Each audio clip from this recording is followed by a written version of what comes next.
Hey everyone, it's Michael GoosebumpsFan. Today I have another thing like Goosebumps to talk about. This is another creepypasta review. I hate to throw so many of these at you. I have a lot of free time at work when I'm on breaks and stuff. I don't really talk to anybody. I just kind of go sit by myself like a lonesome loner. And so I typically read on my phone. I don't like to take my actual physical Goosebumps books and different books like that to work because I don't want them to get destroyed. Some of them are actually kind of expensive and hard to find, so I don't want to destroy them. So I do sometimes download things like creepypasta, the certain pages and the links to those pages, and I read them on my breaks. And creepypasta stories are not very lengthy a lot of the time. They're usually very short. If you took something like Candle Cove, it could probably be written out in like maybe 3 pages, maybe. It's not a very long story. A lot of those stories, even now I'm reading one that's about a goat man. Very, very famous story, fantastic story, cannot wait to review it. Maybe tonight, maybe tomorrow, something like that. Fantastic story. Absolutely love it. Scary, creepy stuff. And I think you could probably fit on like 10 pages, maybe. If you had Goosebumps font, maybe 15, but regular novel size, maybe 10 pages. And I really, really, really enjoy some creepypasta when it's good. And there are certain creepypastas you come along sometimes, like this one, Autopilot. Autopilot was not what I expected it to be. It blew my mind. Completely blew my mind. I'm going to tell you straightforward before I get into the review. Again, this is not spoiler-filled at all. This is a spoiler-free review, as of all of my reviews are spoiler-free of anything. Movies, books, any of that stuff here on the channel. This story is not what you're going to expect. Of course, with the word autopilot, and by the way, this is written, of course, I'm looking at No Sleep, the subreddit on reddit.com for this. It's written by somebody named, a user named ScarJo, as in Scarlett Johansson, but it's like SKRJO. ScarJo did a really good job with this. It's not like the most amazingly written thing, and it's kind of not completely smoothly written. You know, the tone kind of changed a little bit sometimes. You'll have kind of a serious mention, and then it's kind of ruined with a little bit of a joke here or there. But the thing for me is that the ending of the story, and the story itself leading up to that, when you finally have that ending, are so horrific, and so sad and tragic. If you're a younger viewer on my channel, I'm not sure that I would recommend the story to you, because it's pretty horrific. And it's not like super bloody or gory or anything like that. It's not that. It's the shock at the end of the story that I don't know if it would be good for you. So I'm letting you know that ahead of time. I try to keep that in mind when I do things like this, or I talk about Stephen King's It. I don't recommend the story for younger viewers. Even though it's not graphic, really. It's just the ending.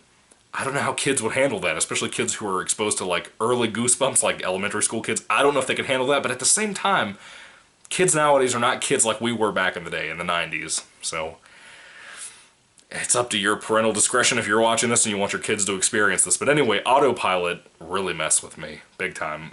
Essentially, there's a person, I'm assuming it's the father, I'm pretty sure.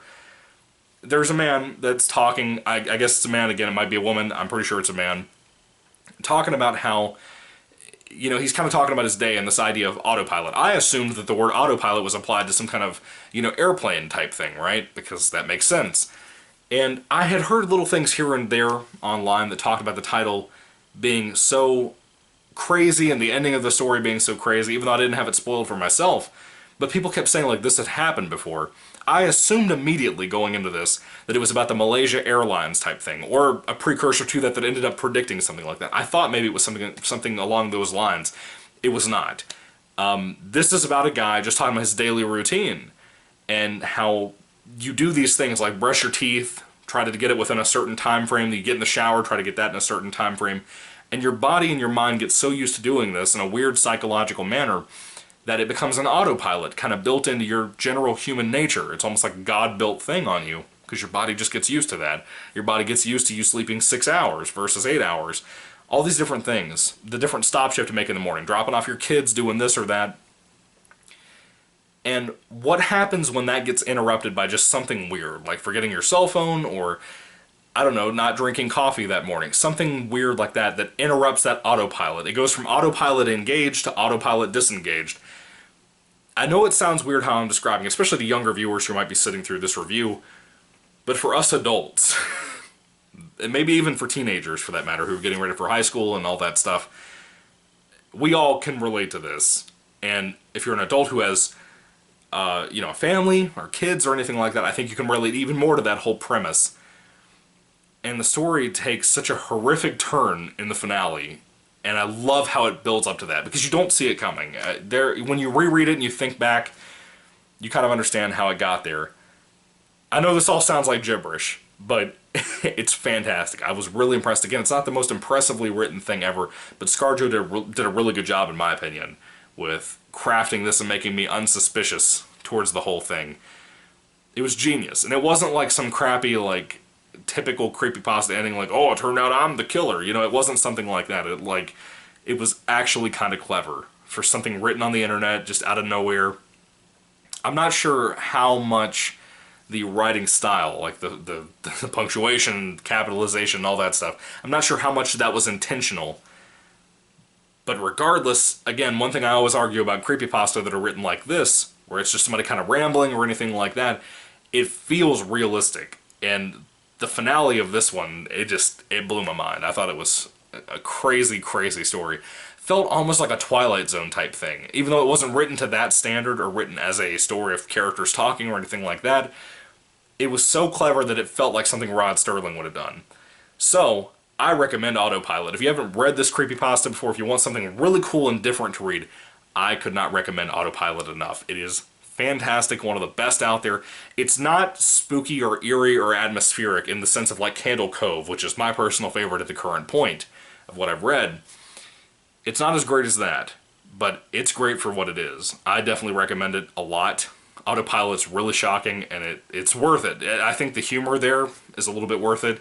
Again, not really something I'd recommend for kids that are watching this video that want to check out into some creepypasta. I don't think creepypasta is for kids, even though kids nowadays are into that. I'm surprised kids are into Five Nights at Freddy's, as spooky and crazy and jump scary as that is. And I love it. But anyway, if I had to rate this particular story, Autopilot, on a 5-star basis, I'd probably give it like a really high 4 out of 5. I think it is a fantastic story. It really is effective. And I think effectiveness is what it was going for. What ScarJo, him or herself that was writing this, was going for. It's powerful, man. It really affected me in a really crazy, crazy way. It really makes you think.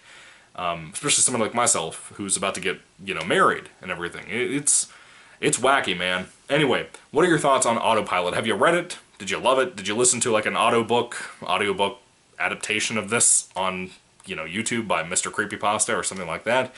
I would love to hear all your thoughts down below about Autopilot. Did you suspect the finale?